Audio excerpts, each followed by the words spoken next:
지난 시간에는 그 노아가 포도주에 취해서 이제 벌거벗었다가 이제 그 함이 가나안의 아버지 함이 아버지의 하체를 보고서 형제들에게 가서 참 그 죄로 말미암는 그 참 부정한 쾌감을 이렇게 같이 공유하려고 그렇게 했었죠. 근데 이제 셈과 야벳은 아버지 하체를 보지 않고 뒷걸음질 쳐서 옷으로 노아의 그 부끄러운 부분을 가려줬습니다. 우리가 예수를 믿는다라는 것은 허물을 자꾸 들추어내는 삶을 살지 말고 자꾸만 이제 감춰주고 덮어주는 그 은혜의 사람이 되어야 됩니다. 우리가 그런 그 사고 방식, 그리고 또 하나님께서 죄는 공의로우신 하나님이시기 때문에 정말 우리가 드러내지 않아도 하나님께 정말 드러내셔야 되는 그런 악은 하나님이 친히 어떤 경위를 통해서든 반드시 드러내시는 그런 하나님이세요. 근데 우리가 자꾸 이게 드러내려고 하다 보면 본의 아니게 자기 의에 빠지고 또 자기 눈에 들보를 못지 못하는 그런 그 좀 실수를, 우리가 죄성이기 때문에 그런 실수를 저지를 수 있죠. 그래서 우리가 예수 그리스도의 복음적 인격, 예수 그리스도의 십자가의 은혜를 아는 복음적 인격을 닮아가서 그렇게 함과 같지 않고 그 셋과 그 셈과 야벳처럼 그렇게 우리가 다른 사람의 허물을 덮어주는 그런 은혜의 사람, 복음적 인격 갖는 저와 여러분 되길 원합니다. 그 이후에 노아가 함과 가나안을 저주를 했죠. 왜 그랬는가 하면 이제 지난주에 설교를 통해서 자세히 설명을 드렸기 때문에 그냥 넘어가고요. 그래서 함은 그러한 그 죄로 인해서 그 계보 자체가 악의 그 악순환, 그러니까 단지 노아가 저주를 했기 때문에 그렇다기보다도 어떤 함의 계보에서 그런 일이 되리라는 것을 하나님의 뜻을 발견하고 어떤 예언적인 그 선포를 사실은 한 거죠. 그래서 노아가 그렇게 했기 때문에 그렇기보다도 함의 그 시에서 자꾸 이렇게 하나님을 대적하는 그런 일들이 사실 일어나게 되었습니다. 함의 계보에서 나온 사람 가운데 한 사람이 바로 이 니므롯이라고 하는 사람인데요. 우리가 이제 성경을 읽을 때 그 창세기 10장에 보면은 이제 뭐 누가 누굴 낳고 누가 누굴 낳고 계속 이렇게 나오기 때문에 사람 이름에 대해서 잘 주목을 못합니다만은 유독 니므롯만큼은 몇 절에 걸쳐서 짧지만 그래도 굵직하게 의미심장한 내용을 담아서 하나님이 우리에게 알려주고 계신데, 그 세상 나라의 첫 시작이 니므롯을 통해서 이제 시작이 된 것입니다. 나라라고 하면은 이제 나라에 3요소가 있잖아요. 국민이 있어야 되고 또 영토가 있어야 되고 주권이 있어야 되잖아요. 그 전에는 어떤 시족 사회, 부족 사회였기 때문에 나라라고 하는 개념이 없었어요. 그런데 니므롯이 이 세상에 그 나라라고 하는 어떤 그 제도와 시스템을 그 강력한 힘을 통해서 이룬, 세상적인 그 관점에서 보면 아주 대단한 영웅과 같은 그런 사람이에요. 오늘 드린 말씀은 세상적 관점에서의 영웅이 아니라 그것이 하나님 앞에서 얼마나 어긋났는가, 방향성이 왜 잘못됐는가에 대한 그런 그 부분을 나누려고 하는 것입니다. 8절에서 9절 말씀을 다시 보시면요, 구스는 함의 아들이죠. 구스가 또 니므롯을 낳았으니 그는 세상의 첫 용사라. 그가 여호와 앞에서 용감한 사냥꾼이 되었으므로 속담에 이르기를 아몬은 여호와 앞에 니므롯 같이 용감한 사냥꾼이로다 하더라. 근데 이게 그냥 어떻게 보면 좀 첫 용사고 또 용감한 사냥꾼이고 또 뭐 그러니까 어떤 부정적인 느낌보다는 오히려 대단한 사람이다라고 하는 어떤 긍정적 느낌이 얼핏 들잖아요. 그런데 그 속 내용은 사실 그게 아니고요.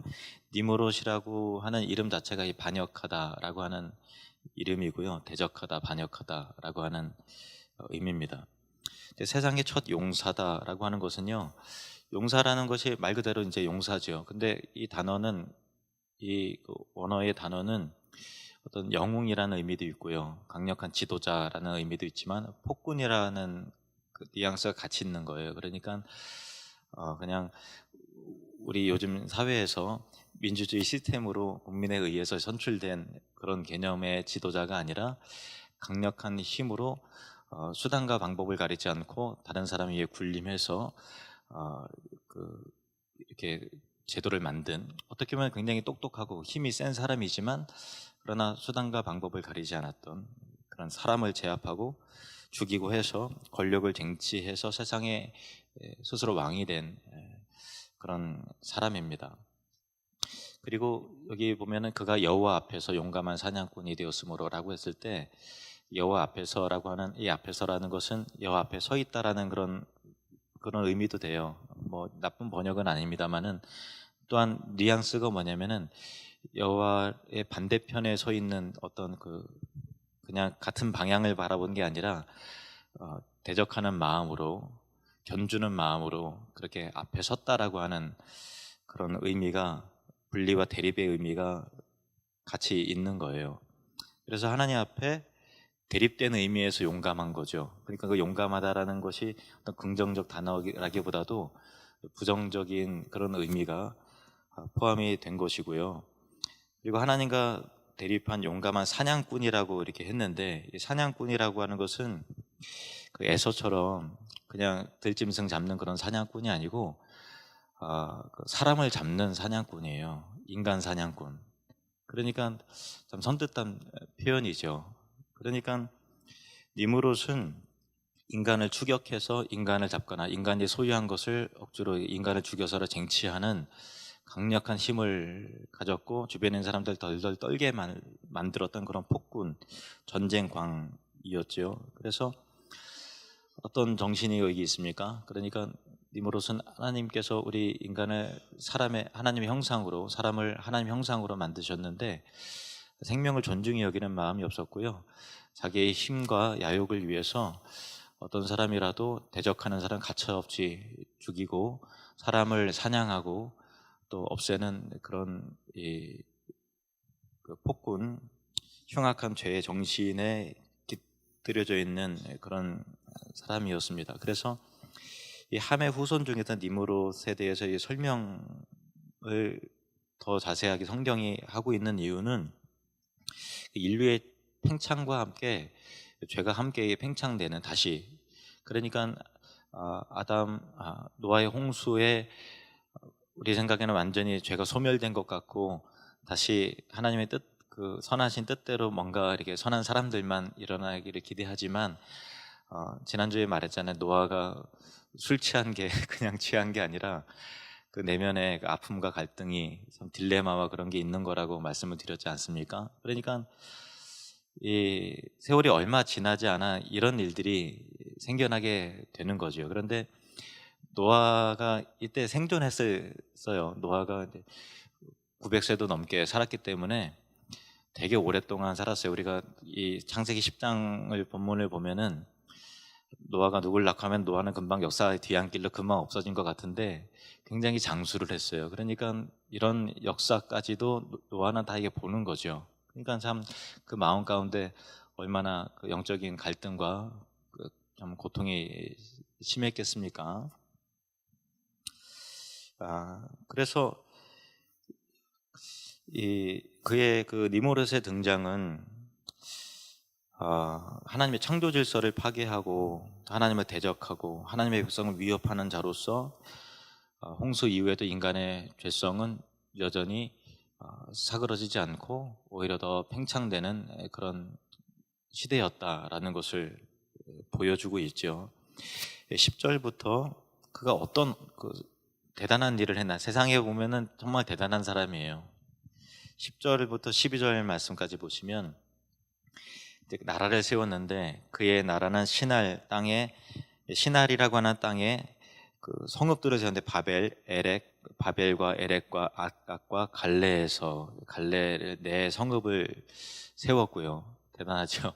한 성읍 세운 게 아니라 도시를 4개나 건설을 했어요. 그냥 자기 힘을 했어요. 강력한 힘을 통해서 이게 만들어 나가는 거죠. 억압하고 채찍질하고 또 말하면 죽이고 함을 통해서 그런 도시 건설을 하는 거죠. 그리고 또 11절에 보면은 그가 그 땅에서 아수르로 나아가, 아수르까지 또 나아가는, 아수르 여기서는 이제 아직은 나라 이름은 아니고요, 땅 이름입니다. 아수르로 나아가 니느웨와 르호보딜과 갈라와 및 니느웨와 갈라 사이에 레센을 건설했으니, 이것도 내 성읍인데 이는 큰 성읍이라. 그러니까 강력한 전제 군주로서 자신의 나라를 세우는데, 신할이라고 하는 땅에 내 성읍, 아수르라고 하는 땅에 내 성읍, 그렇게 세웠는데 이것이 나중에 점점점 번성을 해서 이 영토가 굉장히 넓어지는 거죠. 그래서 아수르는 나중에 수도 그 니느웨까지, 이 본문 보니까 아수르의 수도 니느웨까지 연결이 되는 거예요. 그러니까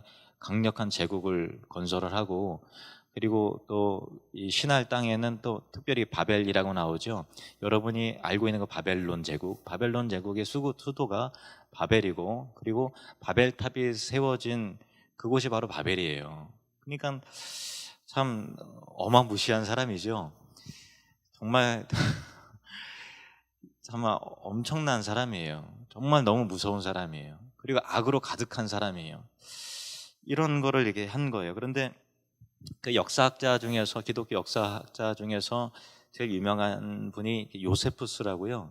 예수님 당시의 역사학자예요. 역사학자가, 유대인 역사학자가 이야기하기를, 이 니무롯이 바벨탑을 건축하는데 주동한 인물이 니무롯이라고 이렇게 기록을 했어요. 성경에는 분명히 그렇게 나와 있는 부분은 아니지만 역사적으로 추적을 해보면 니무롯이 바벨탑을 쌓는데 사람들로 하여금 주동하게 한 인물이다라고 하는 거예요.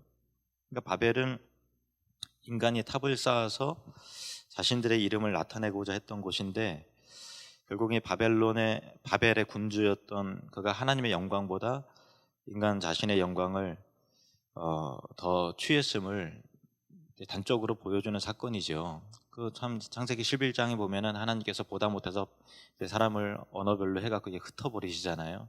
그러니까 아무리 이제 사람이 힘이 있어도 하나님 앞에서는 하나님 흩고자 하면 흩어지는 건데, 그만큼 교만해서 하나님을 대적했다라고 하는 것이 얼마나 우리 인생 가운데 창조 질서에 어긋나는 것인가 보여지게 되는 것이죠.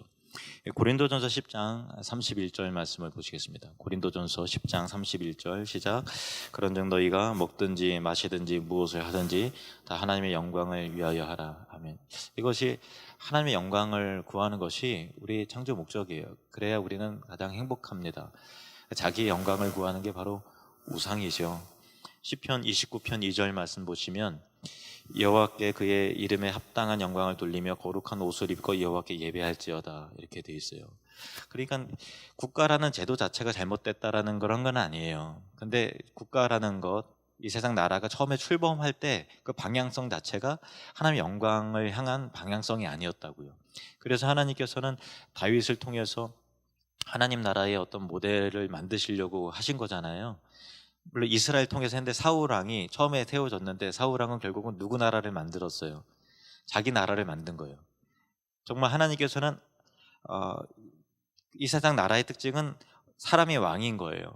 사울이 스스로가 왕이 되는 거죠. 왜냐하면 하나님을 부르고 하나님께 제사한다고 하지만 하나님 말을 안 들으니까, 하나님께 시키는 대로 안 하니까, 자기 멋대로 하니까, 하나님께서 취하지 말라고 그러는데 아말렉과 전투에서 자기 마음대로 막 탈취해버리고 막 말을 안 듣니까, 통제가 안 되니까, 말로는 하나님 믿는다 하지만 실제로는 자기 나라를, 왕국을 하는 거잖아요. 근데 다윗과의 결정적인 차이는 그거예요. 다윗도 하나님 앞에 실수하고 잘못했습니다. 그런데 다윗의 시편을 보면은 자기가 왕이잖아요. 그래서 이 세상에서 왕이, 실제 왕은 하나님이시다. 그래서 나의 왕이요 하면서 다윗이 왕인데 또 다른 왕을 노래해요. 또 다른 왕께 예배합니다. 그가 누굽니까? 하나님이십니다. 그러니까 우리도 마찬가지예요. 우리도 우리 안에 자기 왕국을 세워놨는데 그 주인이 누구냐에 따라서 하나님께서 다윗을 통해서 만드시는 그런 하나님 나라의 모습 닮아갈 수도 있고, 니므롯과 같은 그 괴물이 우리 안에 있어서 수단과 방법을 가리지 않고 나의 왕국을 만들려고 하는 그런 죄성이 우리에게 있다면 그거 정말 회개해야 됩니다. 우리 안에 바벨탑이 쌓아지지 않는 은혜가 있기를 축복합니다. 저와 여러분 안에 니무롯과 같은 괴물이 살지 않기를 주님으로 축원합니다. 이 니무롯은 또 어떤 의미가 있는 거냐? 그 전까지는 다 죄인이니까 개인적으로 하나님 앞에 대적하고 반역하고 했죠. 그런데 니무롯은 어떤 일을 했냐면 집단적으로 하나님 앞에 반역한 사람이에요. 제도를 만들어서 집단적으로, 그렇죠, 바벨탑을 쌓는데 개인이 쌓은 게 아니란 말이에요. 강제로 그렇게 해서 어떤 정신을 주입을 하고 하나님 앞에 대적하도록 하는 것을 그의 정신까지도 다 장악을 해버려서 정말 시스템적으로 집단적으로 하나님을 대적하는 것을 조직적으로 보이는 것을 보여준 그런 인물이죠. 무섭지요. 근데 이게 개인이 하나님을 대적을 하면 그걸 더 예민하게 우리가 좀 스스로 볼 수가 있는데요. 국가적으로 집단적으로 이 세상의 어떤 흐름 속에서 하나님을 대적하는 거는요, 우리가 분별력이 없어요. 성경적인 분별력이 없으면 이 사회의 흐름이 다 그렇게 가기 때문에 다 그런 줄로 알아요. 예를 들면 여러분 바벨에 사는 사람이었어요. 다 그냥 노역하고서 다 탑을 쌓아요. 그러면은 우리도 뭐 그냥 쌓겠죠. 그렇지 않나요? 그러니까 이 사회 속에서 어떤 다원주의 사회 속에서 다원주의적인 종교관 뭐 그런 거 있잖아요. 그리고 또 뭐 진화론적인 사고를 학교에서도 가르치고 또 마땅한 교과서에서 실고 하면 애들이 다 그런 거 다 이게 원숭이가 인간이 된 것처럼 그렇게 다 알고 배우고 그걸 정답으로 다 표시를 하고, 그리고 어떤 동성애에 대한 것도 하나님께서 굉장히 악하게 보시는 건데 어떤 성소수자 보호법 이렇게 해갖고 그거를 막 이제 인권을 운운하면서, 인권은 원래 성경적인 거지만은 아무 때나 인권을 쓰면 안 되는 거거든요. 그렇게 해서 자기도 모르게 이 사상에서 입법되는 대로 또 정치인들이 끌고 가는 대로 그렇게 우리가 분별하지 못하고 그렇게 가버리면 그 시스템이라는 거, 제도라는 거, 국가라는 거는 그래서 이게 무서운 겁니다. 우리의 정말 분별을 해야 돼요. 그래서 조직적으로 시스템적으로 하나님을 반역하지 않도록, 대적하지 않도록 우리가 늘 깨어 있어서 그런 부분에서도 기도하고 또 예수를 잘 믿고, 예수 잘 믿어서 사고치는 예수 믿고서 사고치는 그런 정치인이 아니라 정말 하나님 나라의 거룩함과 질서를 가지고 이 입법을 시키고 또 판결을 하고 하는 그런 사람들이 많이 필요하죠. 이 바벨은 아까 말씀드렸다시피 바벨론 제국의 수도인데요. 이 바벨이라고 하는 바벨론이 나중에는 거대한 제국이 되지요. 그리고 나중에 망했어도 성경에서는 바벨론이라는 이름이 계속 나와요. 세속 국가의 상징이기 때문에. 왜 세속 국가의 상징이 되는가 하면 니무롯이 최초의 국가로 만든 그런 바벨이기 때문에 성경에서는 나중에 바벨론이 역사적으로는 멸망했음에도 불구하고 이 세상 나라를, 하나님을 대적하는 어떤 조직과 또 인간 사회와 이 세상을 상징적으로 보여주는 언어로서 계속해서 바벨론이 계속해서 등장을 하는데, 요한계시록 18장을 보시겠습니다. 요한계시록 18장 1절부터 보시면, 이 일 후에 다른 천사가 하늘에서 내려오는 것을 보니 큰 권세를 가졌는데 그의 영광으로 땅이 환하여지더라. 힘찬 음성으로 외쳐 이르되 무너졌도다 무너졌도다 큰 성 바벨론이여. 결국은 이 세상 나라가, 바벨론이라고 상징되는 그 세상의 모든 나라가 결국은 무너진다라는 거예요. 하나님의 심판을 받는다는 것입니다. 무너졌도다 무너졌도다 큰 성 바벨론이여, 귀신의 처소와 각종 더러운 영이 모이는 곳과 각종 더럽고 가증한 새들이 모이는 곳이 되었도다. 전설에 의하면, 이건 뭐 성경적인 건 아니고요, 서양에서 오는 전설에 의하면 니무롯의 그 아내와 또 그 아들 담무스와의 그런 걸 통해서 어떤 바벨론의 그 미신들, 우상들을 만들어서 이 세상 사회에 어떤 이방 우상들을 본격적으로 최초로 만들어낸 사람이 니무롯이다라고 하는 그런 전설이 있어요. 물론 이제 이거는 세상 역사 속에서 나오는 전설이기 때문에 성경적으로 제가 얼마나 타당한지 모르겠습니다만은, 어쨌든 이 세상에 어떤 하나님을 대적하는 게 영적인 측면이라는 그런 거예요. 잘 보세요. 바벨론이여 귀신의 처소와 각종 더러운 영들이 모이는 곳과 각종 더럽고 가증한 새들이 모이는 곳이 되었도다. 그 음행의 진노의 포도주로 말미암아 만국이 무너졌으며 또 땅의 왕들이 그와 더불어 음행하였으며. 그러니까 이 바벨의 니무롯의 정신이 이 세상의 정신이 그대로 되었어요. 그대로 다 됐다는 것입니다. 지금도 오늘날도 바벨론 제국이 있는 것은 아니고 니무롯이 살아있는 것은 아니지만 이 세상에 알게 모르게 그런 정신들이 다 있어요. 그래서 다 하나님을 대적하는 쪽으로, 하나님을 거역하는 쪽으로, 하나님을 부정하는 쪽으로 다 그렇게 흘러가는 것입니다. 그러니까 그 정신이 있다는 것을 여러분 꼭 기억을 해야 돼요. 그래서 만국이 무너졌으며 또 땅의 왕들이 그와 더불어 음행하였으며 땅의 상인들도 그 사치의 세력으로 치부하였도다. 이 자본주의도 결국은 다 무너지는 겁니다. 뭘 그렇다고 공산주의가 맞다 그런 게 절대 아니고요. 이 세상의 시스템, 돈 하고 돈이 최고인 걸로 하고 돈만 있으면 뭐니 다 통과시키고 하는 그런 것도 하나님 앞에는 결국은 정말 다 심판의 대상이라는 것입니다. 땅의 상인들도 그 사치의 세력으로 치부하였도다 하더라. 또 내가 들인 하늘로부터 다른 음성이 나서 이르되 내 백성아 거기서 나와 그의 죄에 참여하지 말고 그가 받을 재앙들을 받지 말라. 그렇죠? 우리가 이 세상에 살다는 말이에요. 그러니까 정신 똑바로 찾으면 이 세상의 사조와 의식과 그런 것들이 우리 마음속에 다 들어와서 우리 예수를 믿는다고 하지만은 님으로 정신대로 그렇게 자기도 알지 못하게 그렇게 살아간다는 거예요. 그런데 거기서 나와서 그의 죄에 참여하지 말고 그가 받을 재앙들을 받지 말라. 그의 죄는 하늘에 사무쳤으며 하나님은 그의 불의한 일을 기억하신지라. 이렇게 되어 있어요. 계속해서 요한계시록 18장 보면은 바벨론의 어떤 무너지고 심판받는 내용들이 계속 쭉 이어져 기록되어 있습니다. 결국은 하나님을 떠난 힘의 질서, 그리고 이 세상 나라의 기원은 반역자여 대적자인 니무롯에부터 비롯된 것인데 결국 하나님께서 반드시 심판하시는데 그의 그늘 아래 깃대었던 모든 사람도 함께 심판한다라는 거예요. 이게 참 무섭습니다. 예레미야 17장 5절 말씀을 보시죠. 예레미야 17장 5절 하나님이 단호하게 말씀하십니다. 같이 읽겠습니다. 시작. 여호와께서 이와 같이 말씀하시니라.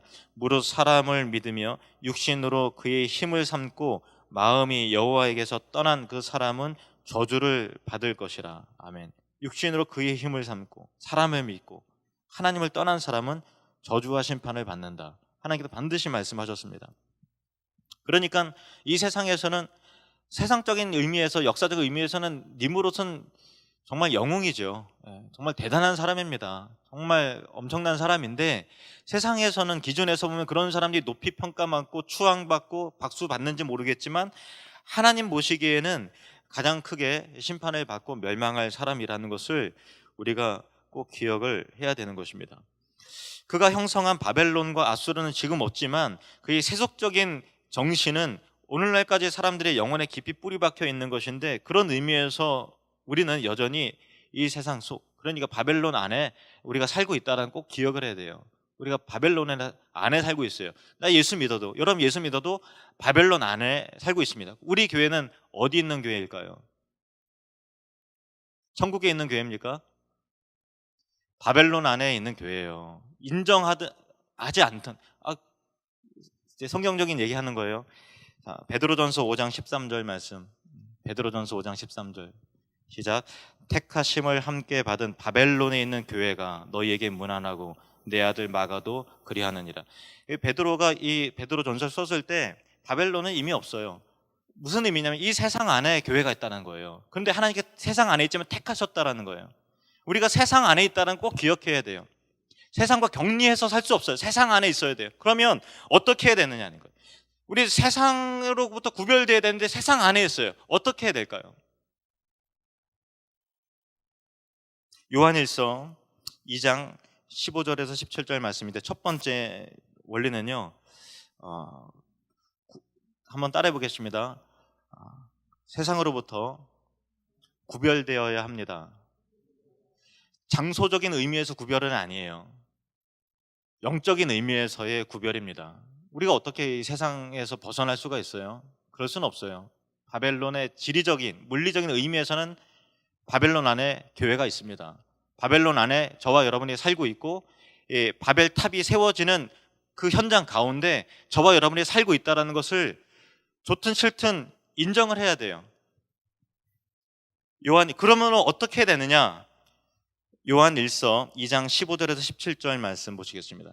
2장 15절에서 17절 시작. 이 세상이나 세상에 있는 것들을 사랑하지 말라. 누구든지 세상을 사랑하면 아버지의 사랑이 그 안에 있지 아니하니 이는 세상에 있는 모든 것이 육신의 정욕과 안목의 정욕과 이생의 자랑이니 다 아버지께로부터 온 것이 아니요 세상으로부터 온 것이라.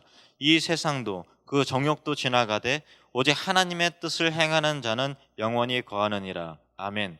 세상 안에 있지만, 바벨론 안에 있지만 바벨론 사랑하지 말자, 세상 사랑하지 말자.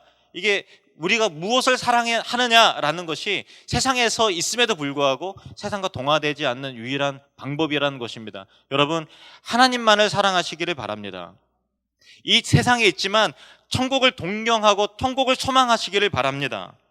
그러면 하나님께서는 왜 이 세상 가운데 여전히 두셨을까요? 얘들아 일로 올라와라, 거기는 너희들이 있을 곳이 아니다 라고 하지 않고 여전히 바벨론 안에 우리 교회를 세우셨고 바벨론 안에 저를 두셨고 여러분을 두게 하셨단 말이에요. 그 이유가 뭐냐라는 거예요. 요한복음 17장 16절에서 18절 말씀 보시겠습니다. 요한복음 17장 16절에서 18절 시작. 내가 세상에 속하지 아니함 같이 그들도 세상에 속하지 아니하여 사옵나이다. 그들을 진리로 거룩하게 하옵소서. 아버지의 말씀은 진리니이다. 아버지께서 나를 세상에 보내신 것 같이 나도 그들을 세상에 보내었고. 하나님께서 세상에 아직 미처 우리를 구원하지 못하기 때문에 우리가 있는 게 아니라 하나님이 세상에 보내셨 거예요.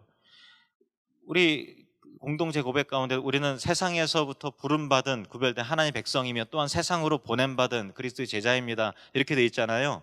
그러니까 우리는 세상으로부터 분리된 거룩한 하나님의 백성인과 동시에 세상을 향해 나가야 돼요. 사랑을 갖고 복음을 받고 문화적인 회복을 갖고 그리스도인의 정체성을 갖고 세상 방식으로 똑같이 살면 안 되고 뭔가 다른 측면이 있어야 된다는 거죠. 그 다른 방식으로 바라는 거예요. 다른 방식으로 자녀를 바라보고 다른 방식으로 사람을 바라보고 다른 방식으로 세상과 다른 방식으로 물질을 바라보고 세상과 다른 방식으로 인생을 바라보는 이 복음적 관점, 정말 말씀 중심의 그 기독교인의 삶의 가치관으로서 문화를 니무롯이 건설한 이 세상의 국가와 그 속에 우리가 그것을 국가 제도를 무너뜨리고 그런 건 아닙니다. 하나님께서 마땅히 세우신 권세들에게 복종하라 하셨기 때문에 이 제도 시스템을 다 인정을 해야죠. 마땅히 인정을 해야 됩니다. 그러나 그 가운데서 우리가 해야 될 거룩한 사명들을 해내야 된다는 거죠. 이것이 저와 여러분의 사명입니다. 세상을 등지면 안 되고요. 세상을 향해서 나아가야 됩니다. 그렇다고 세상과 동화돼서는 안 되는 거예요. 우리가 누구이냐? 하나님의 백성입니다라고 하는 거룩한 자존감과 구별감을 가지고 정체성을 가지고 사랑의 마음을 가지고 진리의 깃발을 들고 복음과 문화 회복의 사명을 가지고 이 세상 가운데서 빛과 소금의 사명을 잘 감당하시는, 그래서 니무롯 정신에 동화되는 것이 아니라 영적으로 니무롯과 대적하여 승리할 수 있는 그런 거룩한 백성 되시기를 주님의 이름으로 축복합니다.